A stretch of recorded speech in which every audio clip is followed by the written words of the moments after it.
മാന്യശ്രോതാക്കൾ, കർത്താവിൻ്റെ നിസ്തുല നാമത്തിൽ വീണ്ടും സ്നേഹവന്ദനം. മാറ്റമില്ലാത്ത ദൈവവചനം നിങ്ങളുമായി പങ്കുവെക്കുവാൻ ഈ ആയുസ്സിൽ ദൈവം തന്ന വിലയേറിയ അവസരമായി ഞാൻ ദൈവത്തിന് സ്തോത്രം ചെയ്യുന്നു. വിശുദ്ധ വേദപുസ്തകത്തിലെ അതിപ്രധാന്യമായ ഒരു വിഷയം നമ്മൾ ഒന്നിച്ച് പഠിച്ചുകൊണ്ടിരിക്കുകയാണ്. ആരാധന എന്ന വിഷയം, സത്യാരാധന. വിശുദ്ധ വേദപുസ്തകത്തിൽ പകൽ പോലെ വ്യക്തമാക്കപ്പെട്ടൊരു വിഷയമാണെങ്കിലും മനുഷ്യൻ തെറ്റിദ്ധരിക്കപ്പെടുകയും മനുഷ്യൻ അറിഞ്ഞോ അറിയാതെയോ അജ്ഞാത നിമിത്തമോ തള്ളിക്കളയുകയും ചെയ്തുകൊണ്ടിരിക്കുന്ന അതിപ്രധാനമായൊരു വിഷയമാണ് സത്യത്തിലും ആത്മാവിലുള്ള ദൈവാരാധന എന്നത്. പല വിധത്തിൽ മനുഷ്യൻ പലരെ ആരാധിച്ചുകൊണ്ടിരിക്കുന്നു. എന്നാൽ വിശുദ്ധ വേദപുസ്തകത്തിൽ നിന്ന് ആരെ ആരാധിക്കണം, ആരെ ആരാധിച്ചുകൂടാ, ആരാധന വ്യവസ്ഥ എന്ത്, ആരാധന അനുഗ്രഹം എന്ത് ഒക്കെ നമ്മൾ പഠിച്ചുകൊണ്ടിരിക്കുകയാണ്. പ്രിയ സ്നേഹിതരെ, വിശുദ്ധ വേദപുസ്തകം റോമാലേഖനം 1-ാം 19-20 വാക്യങ്ങൾ പറയുന്നു, ദൈവത്തെക്കുറിച്ച് അറിയാകുന്നത് അല്ലെങ്കിൽ അറിയേണ്ടത് ദൈവം അവർക്ക് വെളിപ്പാക്കിയിട്ടുണ്ടല്ലോ. അവൻ്റെ നിത്യശക്തിയും ദിവ്യത്വവുമായി അവൻ്റെ അദൃശ്യ ലക്ഷണങ്ങൾ ലോകസൃഷ്ടി മുതൽ അവൻ്റെ പ്രവൃത്തികളാൽ ബുദ്ധിക്ക് തെളിവായി വെളിപ്പെട്ടു വരുന്നു. ഇവിടെ ദൈവത്തിൻ്റെ അദൃശ്യ ലക്ഷണങ്ങൾ എന്നൊരു പദമുണ്ട്. God's invisible qualities. റോമാലേഖനം 1-ാം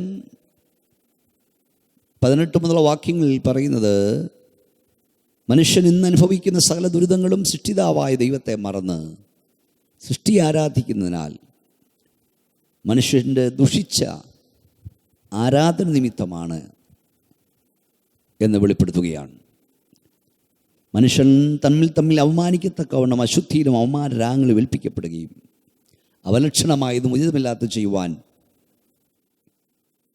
നികൃഷ്ടബുദ്ധി കേൾപ്പിക്കപ്പെട്ടതും അനീതി, ദുഷ്ടത, അത്യാഗ്രഹം, ദുർബുദ്ധി, സൂയ, കുല, പിണക്കം, കപടം, ദുശീല, യഷണി, ദിവദോഷം, നിഷ്ഠൂരത, അനുസരണമില്ലായ്മ, നിയമലംഘനം, വാത്സല്യവും കലിവുമില്ലായ്മ, ഈ വക ദോഷങ്ങളുടെ എല്ലാം ഉത്ഭവവും സൃഷ്ടിതാവിനെ മറന്ന് സൃഷ്ടിയെ ഭജിച്ചിലൂടെ മനുഷ്യവർഗം ഏറ്റുവാങ്ങിയ ദൈവശിക്ഷയുടെ ഫലമാണെന്ന് റോമാലേഖനം 1-ാം പൗലോസ് വെളിവാക്കുകയാണ്. ഇന്ന് നമ്മൾ പഠിപ്പാൻ ആഗ്രഹിക്കുന്നത് നാം ആരാധിക്കുന്ന ദൈവത്തിൻ്റെ ശ്രേഷ്ഠതകളെക്കുറിച്ചാണ്. അല്ലെങ്കിൽ ദൈവം ആരാണ്, ആരെയാണ് നമ്മൾ ആരാധിക്കേണ്ടത്, ആരാധ്യൻ്റെ യോഗ്യതകൾ എന്താണ്. കഴിഞ്ഞ എപ്പിസോഡിലും ഇതിനെക്കുറിച്ച് ഞാൻ പറയുകയുണ്ടായി. ഗോഡ്സ് ഇൻവിസിബിൾ ക്വാളിറ്റീസ് അഥവാ അദൃശ്യ ലക്ഷണങ്ങൾ.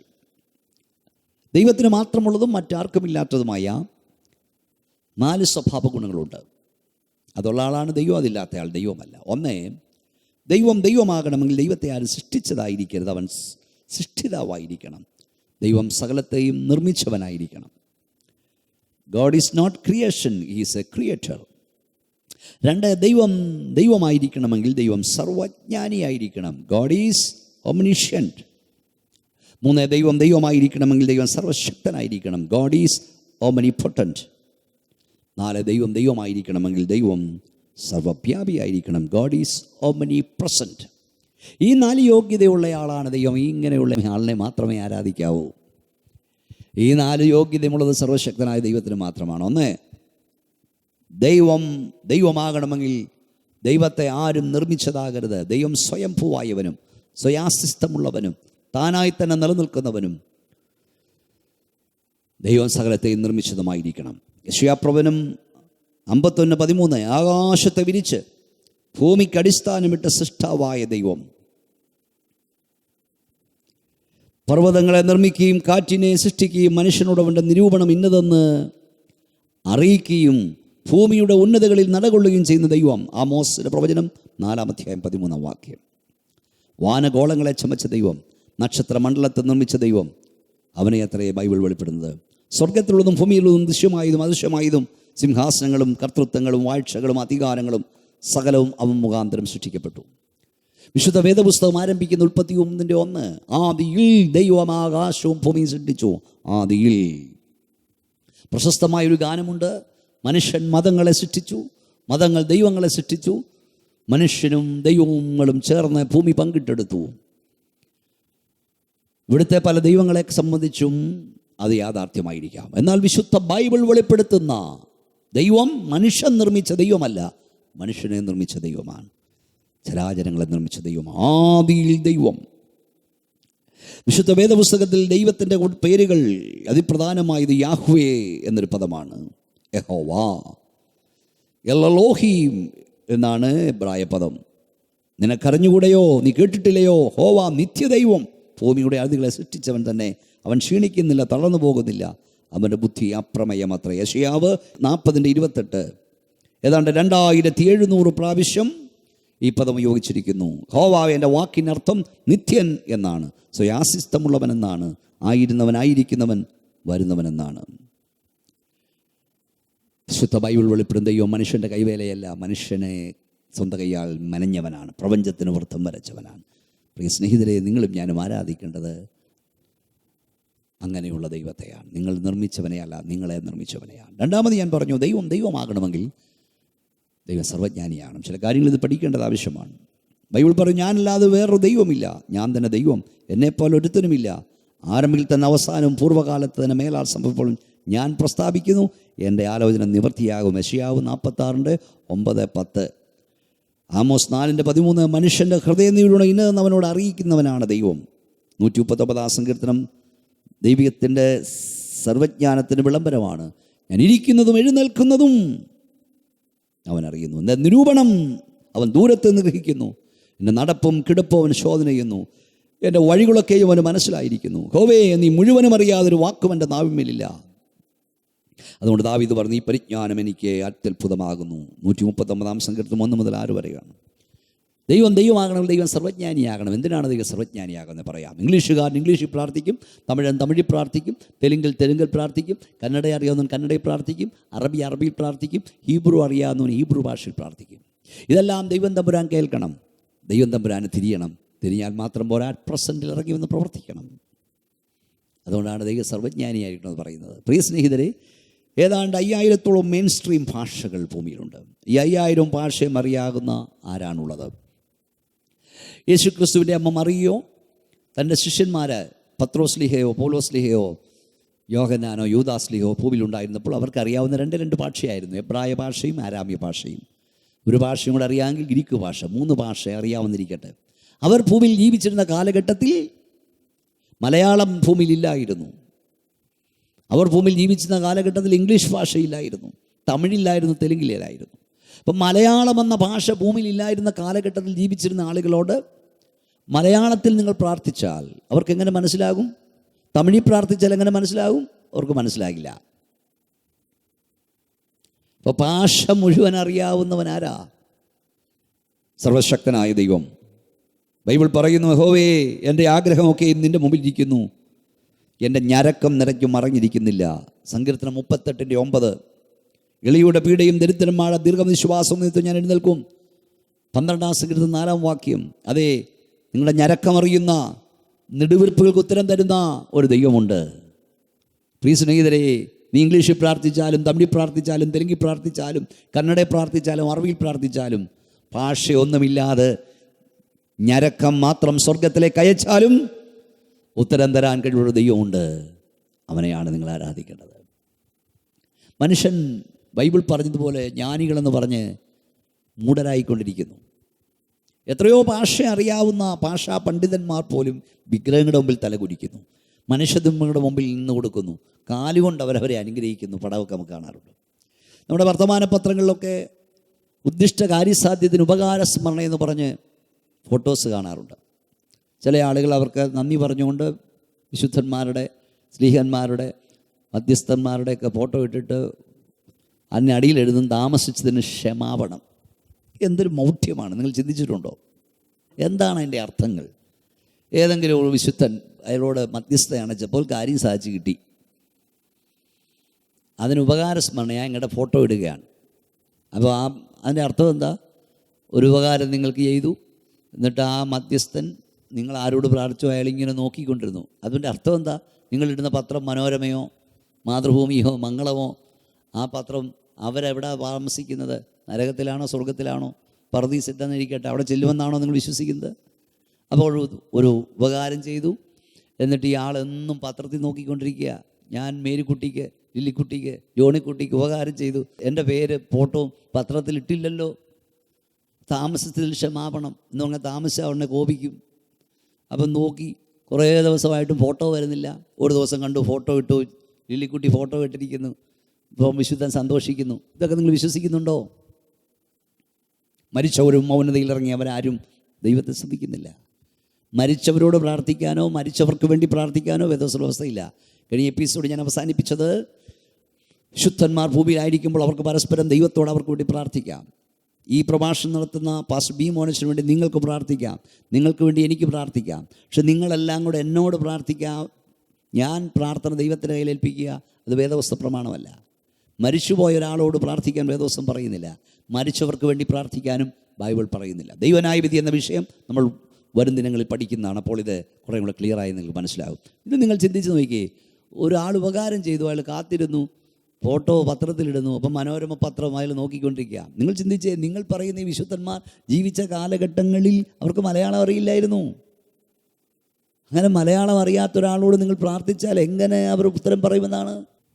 ഞാൻ മുമ്പേ ഓർപ്പിച്ചതുപോലെ, ഞാനല്ലാതെ അന്യ ദൈവങ്ങൾ നിങ്ങൾക്കുണ്ടാകരുതെന്ന് ബൈബിൾ പറയുന്നു. പിതാവാം ഏക ദൈവമേ നമുക്കുള്ളൂ. നൂറ്റാണ്ടുകൾക്ക് മുമ്പ് മരിച്ചു മൺമറഞ്ഞൊരു പോയ വ്യക്തി, അയാൾ ജീവിച്ചിരുന്ന കാലഘട്ടത്തിൽ ഇല്ലാത്ത ഭാഷയിൽ ഭൂലോകത്തിൻ്റെ ഏതെങ്കിലും ഒരു കോണിൽ നിന്ന് പ്രാർത്ഥിക്കുന്നത്, കരയുന്നത് അയാൾ കേൾക്കുന്നു എന്ന് പറയുന്നുവെങ്കിൽ അതിൻ്റെ അർത്ഥം അയാൾ സർവജ്ഞാനിയാണെന്നല്ലേ? ആ വ്യക്തി സർവവ്യാപിയാണെന്നല്ലേ? അയാൾ സർവശക്തനാണെന്നല്ലേ? അപ്പോൾ ദൈവത്തിന് കൊടുക്കേണ്ട മഹത്വം ആ വ്യക്തിക്ക് ലഭിക്കുകയല്ലേ? അപ്പോൾ അയാളുടെ ഒരു ദൈവമാകുകയല്ലേ? അപ്പോൾ അഹിന്ദവ സങ്കല്പപ്രകാരം 330 കോടി ദൈവങ്ങളുണ്ടെന്ന് പറയുന്ന പോലെ ഈ ക്രിസ്തീയ ചിന്താഗതിയും തമ്മിൽ എന്താണ് വ്യത്യാസം? നാമധേയ ക്രൈസ്തവ സഭകൾ പഠിപ്പിക്കുന്നതനുസരിച്ച് എണ്ണമറ്റ വിശുദ്ധന്മാരുണ്ട്. ഓരോന്നിനും ഓരോ വിശുദ്ധന്മാർ, മധ്യസ്ഥന്മാരുണ്ട്. അവരോടൊക്കെ പ്രാർത്ഥിക്കാം, അവർക്ക് തിരിച്ചറിയാം. നൂറ്റാണ്ടുകൾക്ക് മുമ്പ് മരിച്ചു മൺമറഞ്ഞു പോയ യൂദാസ് സ്ലീഹയോടും യോഹന്നാൻ സ്ലീഹയോടും യേശുവിൻ്റെ അമ്മയോടും ഒക്കെ പ്രാർത്ഥിക്കുമ്പോൾ അവർ പറയുന്നത്, അറിഞ്ഞോ അറിയാതെയോ അവർ സമർത്ഥിക്കുന്ന അവരും മറ്റൊരു ദൈവങ്ങളാണെന്നല്ലേ? അതുകൊണ്ടാണ് ബൈബിൾ പറഞ്ഞു, ദൈവം ഒരുവനല്ലോ, ദൈവത്തും മനുഷ്യർക്കുമിടയിൽ മധ്യസ്ഥനും ഒരുവൻ, എല്ലാവർക്കും വേണ്ടി മറുവിലയായി തന്നെത്താൻ ഏൽപ്പിച്ചതെന്ന മനുഷ്യനായ ക്രിസ്തു യേശു തന്നെ. 1 തിമോത്തിയോസ് 2:5. യേശു അല്ലാതെ മറ്റൊരു മധ്യസ്ഥനില്ല സ്നേഹിതരെ. കാരണം യേശു എന്തുകൊണ്ട് മധ്യസ്ഥനാകുന്നു? മനുഷ്യവർഗത്തിന് വേണ്ടി വീണ്ടെടുപ്പിൻ്റെ വേല നിവർത്തിച്ച ദൈവമാണ് ക്രിസ്തു. അവൻ സർവജ്ഞാനിയാണ്. മുമ്പേ നമ്മൾ ഓർപ്പിച്ചതുപോലെ സൃഷ്ടികർമ്മത്തിൽ അവൻ ഉണ്ടായിരുന്നു, വീണ്ടെടുപ്പിനായി അവൻ ഭൂമിയിൽ വന്നു. അപ്പോൾ വേദപുസ്തക പ്രകാരം ഒരാൾ ദൈവമാകണമെങ്കിൽ ദൈവം സർവജ്ഞാനിയായിരിക്കണം. പിന്നീട് ഞാനൊന്നുകൂടെ അത് വിവരിക്കാം. 1, അവൻ സ്വയംഭൂവായവനായിരിക്കണം. 2, അവൻ സർവജ്ഞാനിയായിരിക്കണം. 3, ദൈവം സർവശക്തനായിരിക്കണം. അതായത് സൃഷ്ടിയുടെ സകല വേദനകളും പരിഹരിപ്പാൻ കഴിവുള്ളവനായിരിക്കണം സൃഷ്ടിതാവ്. സൃഷ്ടികളാൽ പരിഹരിക്കപ്പെടേണ്ട ആവശ്യമുള്ളവനാകരുത് സൃഷ്ടിതാവ്. ലോകവും അതിലുള്ള സകലവും ഉണ്ടാക്കിയ ദൈവം സ്വർഗത്തിനും ഭൂമിക്കും നാഥനാകൊണ്ട് കൈപ്പണിയായ ക്ഷേത്രങ്ങൾ വാസം ചെയ്യുന്നില്ല. അവൻ എല്ലാവർക്കും ജീവനും ശ്വാസവും സകലവും കൊടുക്കുന്നവനാകിയാൽ വല്ലതിനും മുട്ടുള്ളവൻ എന്ന പോലെ മനുഷ്യ കൈകളാൽ ശുശ്രൂഷ ആവശ്യപ്പെടുന്നില്ല. അപ്പോസ്തല പ്രവൃത്തി 17:24. കേട്ടോ, ദൈവം മനുഷ്യൻ്റെ സംരക്ഷണയെ കഴിയുന്നവനല്ല. പണ്ട് ഇവിടെ ഒരു വലിയ കൊള്ള ചെയ്യപ്പെട്ടു. വലിയൊരു കൊള്ള ഇവിടെ നടന്നു.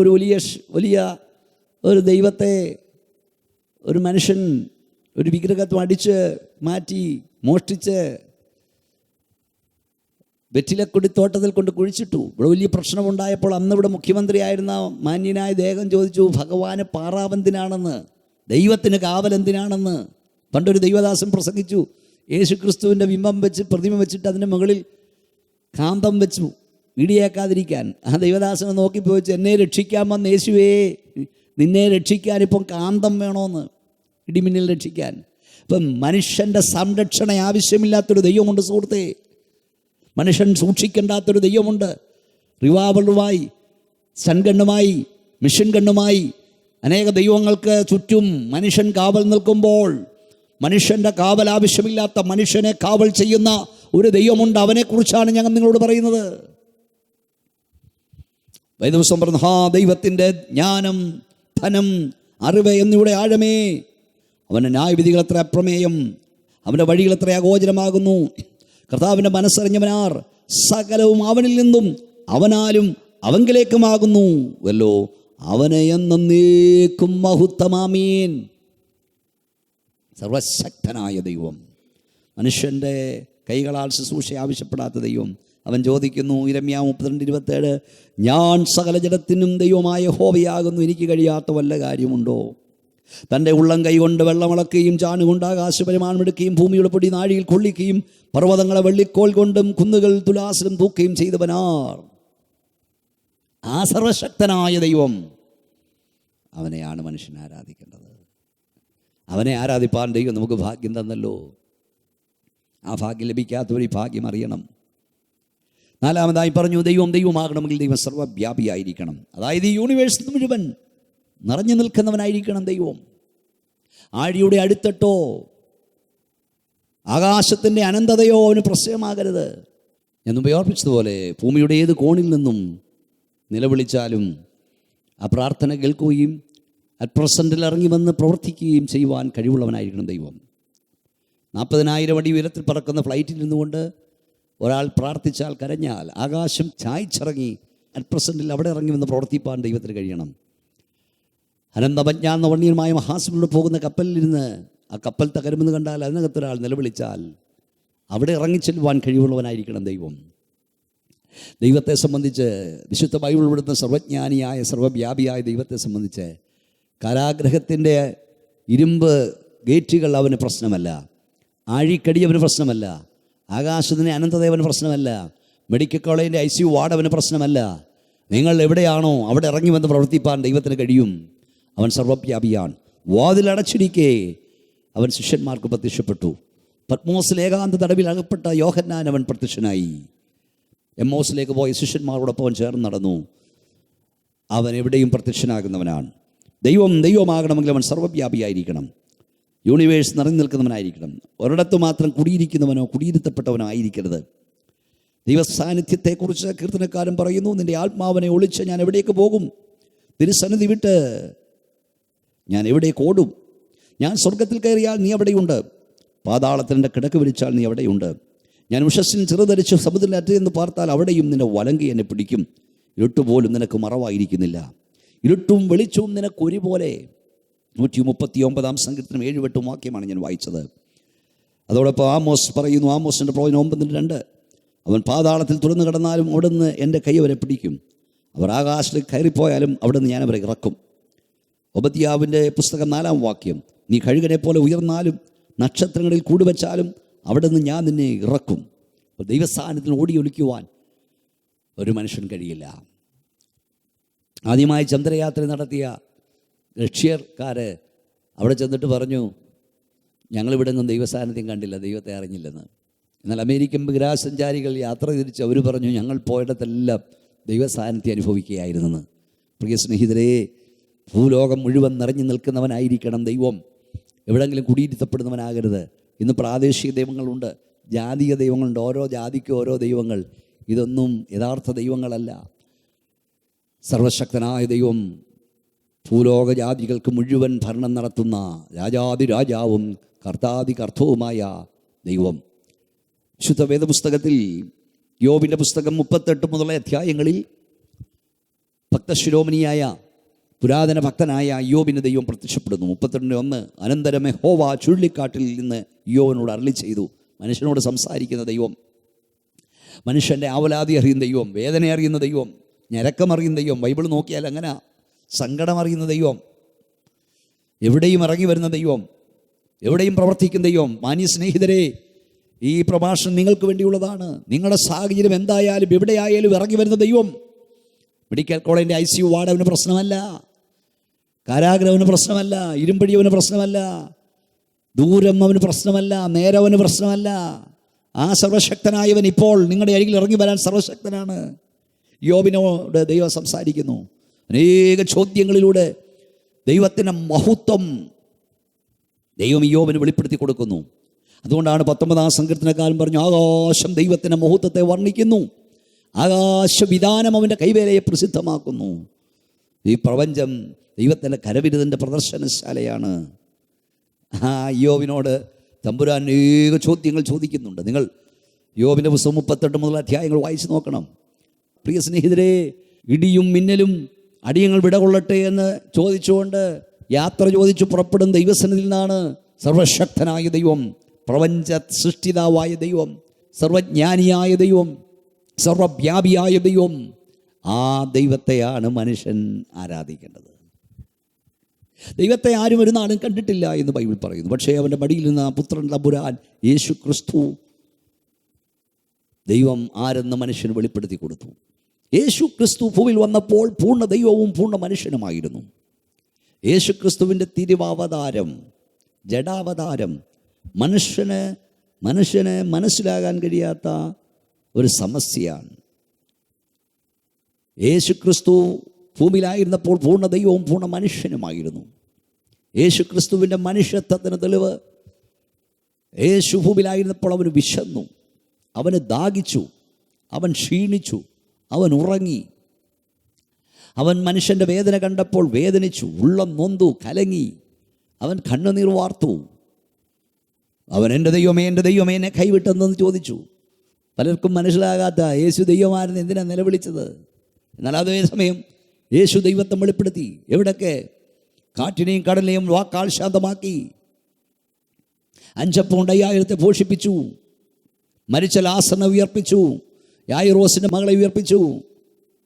നയീൻ പട്ടണത്തിലെ വിധവയുടെ മകനെ ഉയർപ്പിച്ചു. യേശു സർവാധികാരി എന്ന് വെളിപ്പെടുത്തി. അവനാൽ അസാധ്യമായത് ഒന്നുമില്ലെന്ന് വെളിപ്പെടുത്തി. കടലമീതെ അവൻ നടന്നു. ഇതൊക്കെ അവൻ്റെ ദൈവത്തിന് തെളിവാണ്. അവൻ സർവജ്ഞാനി എന്ന തെളിവ്. അനേകായിരം മത്സ്യക്കൂട്ടങ്ങളിടയിൽ ചതുദ്രമപ്പണം വെട്ടിവിഴുങ്ങിയ മത്സ്യത്തെ അവൻ കണ്ടു. നദനയിൽ വന്നപ്പോൾ അവൻ നിഷ്കളങ്കത്വം കണ്ടു. പരീശന്മാരുടെ ശാസ്ത്രിമാരുടെ കപടത കണ്ടു. ആഴിക്കടിയിൽ ഓളിയിട്ട് പോയ അസംഖ്യം മത്സ്യങ്ങളിൽ ചതുദ്രമപ്പണം വെട്ടിവിഴുങ്ങിയ മത്സ്യത്തെ കണ്ട യേശു സർവജ്ഞാനിയാണെന്ന് തെളിയിച്ചു. യേശു സർവജ്ഞാനി, സർവവ്യാപി, യേശു സർവശക്തൻ, മരണത്തിന്മേലും മരിച്ചോടുമേലും അധികാരമുള്ളവൻ തെളിയിച്ചു. പ്രിയ സ്നേഹിതരെ, ദൈവത്തെ ആരും ഒരു നാളും കണ്ടിട്ടില്ല. അവരുടെ മടിയിൽ നിന്ന് പുത്രൻ അവനെ വെളിപ്പെടുത്തുന്നു. ഈ പ്രഭാഷണം അവസാനിപ്പിക്കുമ്പോൾ നിങ്ങൾ എവിടൊക്കെയാണോ, നിങ്ങളുടെ വേദന നിങ്ങളുടെ വീട്ടിൽ പാർക്കുന്ന ആളുകൾക്ക് പോലും അറിഞ്ഞുകൂടായിരിക്കാം. നിങ്ങളുടെ ഹൃദയത്തിൻ്റെ ഭാരങ്ങൾ ഒരേ റൂമിൽ കഴിയുന്ന നിങ്ങളുടെ ഭർത്താവിനോ ഭാര്യയ്ക്കോ അപ്പനോ അമ്മയ്ക്കോ അറിഞ്ഞുകൂടായിരിക്കാം. എന്നാൽ നിങ്ങളുടെ വേദന അറിയുന്ന ഒരുവൻ നിങ്ങളുടെ ശ്വാസത്തേക്കാൾ അടുത്തുണ്ട് സുഹൃത്തുക്കളെ. ഇനി അറിഞ്ഞാൽ തന്നെ അവർക്ക് പരിഹരിപ്പാൻ കഴിയുന്നു വരാം. ഏതു മനുഷ്യനും പലപ്പോഴും നിസ്സഹായനാണ്. പണം കൊണ്ട് സാധിക്കാത്ത, പിടിപാട് കൊണ്ട് സാധിക്കാത്ത, സ്വാധീനം കൊണ്ട് സാധിക്കാൻ കഴിയാത്ത അനേക രംഗങ്ങളിൽ മനുഷ്യനകപ്പെടും. അവിടെ സർവശക്തനായ എൻ്റെ കരം മാത്രം ഇറങ്ങി പ്രവർത്തിക്കണം. അങ്ങനെ അനേക സന്ദർഭങ്ങളുണ്ട്. ഈ പ്രഭാഷണം അവസാനിക്കും മുമ്പ് വിവിധ സ്ഥലങ്ങളിൽ നിന്ന് കേൾക്കുന്ന പ്രിയ സ്നേഹിതരെ, നിങ്ങൾ വേദനപ്പെടുന്ന വ്യക്തിയാണോ? ഭാരപ്പെടുന്ന വ്യക്തിയാണോ? വേദപുസ്തകത്തിൽ എഴുതിയിരിക്കുന്ന പോലെ എൻ്റെ സങ്കടം, എൻ്റെ ന്യായം ദൈവം കാണാതെ മറന്നിരിക്കുന്നു എന്ന് ഇസ്രായേൽ വിലപിച്ചതുപോലെ എന്നെ ആരും കാണുന്നില്ല, അറിയുന്നില്ല, എൻ്റെ വേദന ആരും അറിയുന്നില്ല, നിങ്ങൾ വിലപിക്കുന്നുണ്ടോ? സർവജ്ഞാനിയായ ദൈവം നിങ്ങളുടെ വേദന അറിയാതിരിക്കുന്നില്ല സുഹൃത്തേ. മനുഷ്യനാൽ പരിഹരിക്കപ്പെടാത്ത, വൈദ്യശാസ്ത്രത്തിന് കഴിയാത്ത, ഡോക്ടർമാരെ കൊണ്ട് സാധിക്കാത്തത് സർവശക്തനായ ദൈവത്തെ കൊണ്ട് കഴിയും. നിങ്ങൾ വിശ്വസിക്കുക. ഈ പ്രഭാഷണം നിങ്ങൾക്ക് വേണ്ടിയുള്ളതാണ്. സർവശക്തനായ ദൈവത്തെ നിങ്ങളുടെ വേദന അറിയാം. അവനത് പരിഹരിപ്പാൻ കഴിയും. അവന് വാക്ക് കൽപ്പിച്ചാൽ വിടുതൽ നടക്കും. ഒരു വാക്ക് കൽപ്പിച്ചാൽ അത്ഭുതം നടക്കും. ഒരു വാക്ക് കൽപ്പിച്ചാൽ സൃഷ്ടികർമ്മങ്ങൾ നടന്നെങ്കിൽ, ഹല്ലേലൂയ, യേശു ക്രിസ്തു കൽപ്പിക്കുന്നൊരു വാക്കിന് പരിവർത്തനം നടക്കും. സുഹൃത്തെ, നിങ്ങൾക്ക് വേണ്ടി അത്ഭുതം ചെയ്യുവാൻ യേശുവിന് കഴിയും. അതിപ്രധാനമായ വസ്തുത, കണ്ണുണ്ടെങ്കിൽ കാണാത്ത, ചെവിയുണ്ടെങ്കിൽ കേൾക്കാത്ത, വായുണ്ടെങ്കിൽ സംസാരിക്കാത്ത, കൈകൊണ്ട് സ്പർശിക്കാത്ത, ജീവനില്ലാത്ത ദൈവങ്ങളെ വിട്ട് ജീവനുള്ള സർവശക്തങ്ങളിലേക്ക് നിങ്ങൾ തിരിയണം. നിങ്ങൾ ആരാധിക്കേണ്ടത് ജീവനുള്ള ദൈവത്തെ ആയിരിക്കണം. മനുഷ്യനെ മനഞ്ഞ, ആകാശത്തെ മെടഞ്ഞ, സൂര്യചന്ദ്ര വാനഗോളങ്ങളെ മോടിയോട് വാനത്തിൽ തൂക്കിയ, ഇവയ്ക്കെല്ലാം സഞ്ചാരപഥങ്ങൾ നിയമിച്ച ആ ദൈവം എത്രയോ വലിയവനാണ്, എത്രയോ ശക്തനാണ്. അവന് നിങ്ങളുടെ വേദന വലിയതല്ല, നിങ്ങളുടെ പ്രശ്നങ്ങൾ വലുതല്ല. ലോകം മുഴുവൻ അസാധ്യമെന്ന് പറയും നിങ്ങൾക്ക് വേണ്ടി സാധിപ്പിക്കാൻ അവന് കഴിയും. ഒത്തിരി ഒത്തിരി പ്രിയപ്പെട്ടവർ ഞങ്ങളോട് പ്രാർത്ഥന ആവശ്യപ്പെടാറുണ്ട്. പ്രാർത്ഥിക്കുന്ന പാസ്റ്റർ ബി മോനച്ചനോ ഞങ്ങളുടെ പ്രയർ ടീമിലുള്ള ആരെങ്കിലും അല്ല നിങ്ങൾക്ക് വേണ്ടി അത്ഭുതം ചെയ്യേണ്ടത്. നിങ്ങൾക്ക് വേണ്ടി അത്ഭുതം ചെയ്യേണ്ടത് സർവശക്തനായ ദൈവമാണ്. ഞാൻ എന്തുകൊണ്ട് ഈ കാര്യങ്ങൾ നിങ്ങളുമായി പങ്കുവെക്കുന്നു?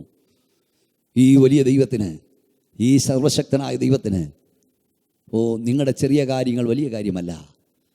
നിങ്ങൾക്ക് വേണ്ടി അത്ഭുതം ചെയ്യുവാൻ ദൈവത്തിന് കഴിയും.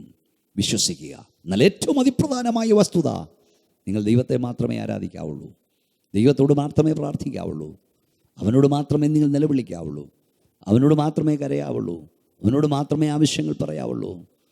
അവനെ മാത്രം സേവിപ്പാൻ, ആരാധിപ്പാൻ നിങ്ങളുടെ കുഞ്ഞുങ്ങളും തീരുമാനമെടുക്കണം. സർവജ്ഞാനിയായ, സർവശക്തനായ, സ്വയംഭൂവായ ദൈവത്തെ സേവിപ്പാൻ ദൈവം നിങ്ങൾക്ക് ഭാഗ്യം നൽകട്ടെ. ജീവനില്ലാത്തവരുടെ പുറകെ, സമശിഷ്ടങ്ങളുടെ പുറകെ നിങ്ങൾ ഓടിയത് നിർത്തുക. ജീവനുള്ള ദൈവത്തെ സേവിക്കുക. കർത്താവ് നിങ്ങൾക്ക് കൃപ നൽകട്ടെ. അപ്പോൾ ഞാൻ നിങ്ങൾക്കായി പ്രാർത്ഥിക്കുന്നു. നമുക്ക് പ്രാർത്ഥിക്കാം. ഞങ്ങളുടെ വാഴ്ത്തപ്പെട്ട കർത്താവേ, സ്വർഗ്ഗപിതാവേ, വിവിധ സ്ഥലങ്ങളിൽ നിന്ന് ഈ പ്രഭാഷണം കേൾക്കുന്ന എല്ലാവർക്കായും ഞാൻ അങ്ങോട്ട് പ്രാർത്ഥിക്കുന്നു. സർവജ്ഞാനിയായ കർത്താവേ, ഞങ്ങളുടെ പ്രഭാഷണം കേട്ടുകൊണ്ടിരിക്കുന്നവരുടെ വേദനകളോ ഭാരങ്ങളോ ആവശ്യങ്ങളോ രോഗങ്ങളോ ഞങ്ങൾക്ക് അറിഞ്ഞുകൂടാ.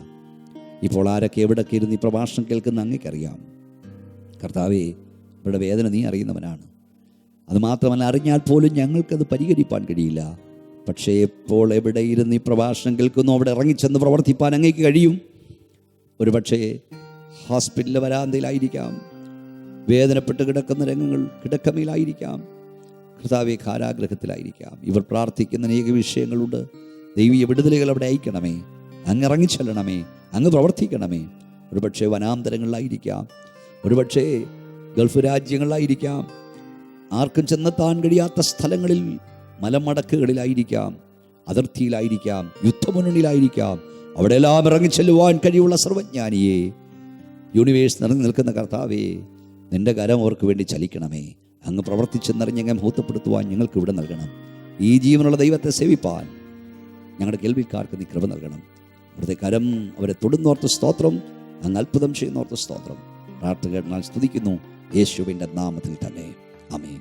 ദൈവം നിങ്ങളെല്ലാവരെയും അനുഗ്രഹിക്കട്ടെ. അടുത്ത ആഴ്ചയിൽ ഇതേ സമയത്ത് പ്രഭാഷണം കേൾക്കാൻ നിങ്ങൾ മറക്കരുത്. നിങ്ങളുടെ സ്നേഹിതരോടും ഈ പ്രോഗ്രാമിനെ കുറിച്ച് പറയണം.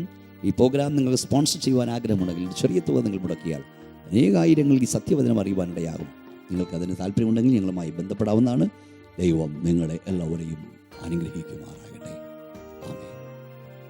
ദൈവകൃപയിൽ ആശ്രയിച്ച് പാസ്റ്റർ ബി മോനച്ചൻ രചിച്ച ഇതാ നോഹയുടെ കാലം, ബൈബിൾ പ്രഭാഷണങ്ങൾ, മഹാനിയോഗം, ഞാൻ വണങ്ങും ദൈവം, യഹോവ ഭക്തന്റെ കുടുംബം, ദൈവിക ന്യായവിധികൾ തുടങ്ങിയ പുസ്തകങ്ങൾ അനേകരിൽ സ്വാധീനം ചെലുത്തുന്നു, അനേകർക്ക് രൂപാന്തരം വരുത്തുന്നു.